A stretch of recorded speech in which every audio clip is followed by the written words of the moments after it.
ইতিহাস কি তবে আবার মোড় নিচ্ছে একবিংশের সালাউদ্দিনের হাতে? শাম বাহিনী কি তবে প্রস্তুত? প্রিয় উম্মাহ, আল কুদুস তথা বাইতুল মাকদিস মুসলিম উম্মার তৃতীয় তীর্থস্থান। এরই সঙ্গে জড়িয়ে আছে অগণিত নবী রাসূলের স্মৃতি। আজ সে পবিত্র ভূমি দখলদাররা নাপাক করেছে। এখন প্রশ্ন হচ্ছে, কে তাকে পবিত্র করবে? কে হবে একবিংশের সালাউদ্দিন? আর কিভাবেই মিলবে মুক্তি? চলুন জেনে নেওয়া যাক প্রিয় নবী সাল্লাল্লাহু আলাইহি ওয়াসাল্লামের হাদিস থেকে। প্রিয় নবী সাল্লাল্লাহু আলাইহি ওয়াসাল্লাম হাদিসে বলেন, খোরাসান থেকে একটি কালো পতাকা বিশিষ্ট বাহিনীর আত্মপ্রকাশ হবে। তাদের বিজয় অভিযান কেউই রুখতে পারবে না। অবশেষে তারা মসজিদে আকসায় বিজয়ী বেশে প্রবেশ করবে। আমরা ইতিহাসের দিকে তাকালে যে সত্য অনুধাবন করতে পারি তা হলো সুলতান সালাউদ্দিন রহমতুল্লাহি আলাই মসজিদে আকসাকে মুক্ত করার পূর্বে তিনি মিশর এবং বর্তমান সিরিয়া নিজের নিয়ন্ত্রণে নেন। এরপরই তিনি বাইতুল মাকদিসে অভিযান পরিচালনা করেন। আর বর্তমান অবস্থা বিশ্লেষণ করলে এরই প্রতিচ্ছবি দেখতে পাই একবিংশের সালাউদ্দিনের হাতে।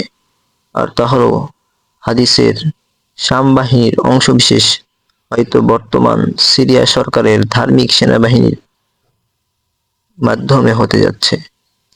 কেননা অতীতে রাশিয়া ও আমেরিকার বদলেহী সরকার ও তার সেনাবাহিনী ধর্মের কোনো ধার ধারত না, কিন্তু বর্তমান সেনাবাহিনী অনেকাংশেই ব্যতিক্রম। বর্তমান সিরিয়ান সেনাবাহিনী প্রকাশ্যে ফিলিস্তিনি মুসলমানদের পাশে থাকার জন্য মার্চ করেছে। তাতেই দখলদার রাষ্ট্রপ্রধানের পায়ের তলা থেকে মাটি সরে গেছে।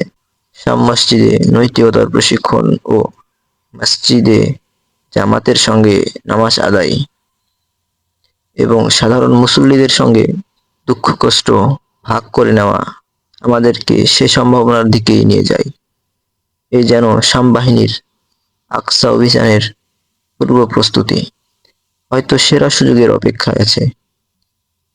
আর সিরিয়ার সেনাবাহিনীর রয়েছে দীর্ঘদিনের অভিজ্ঞতা, কারণ দীর্ঘ 15 বছর ধরে তারা রাশিয়া ও আমেরিকার চাটুকার বাহিনীর সঙ্গে যুদ্ধ করেছে।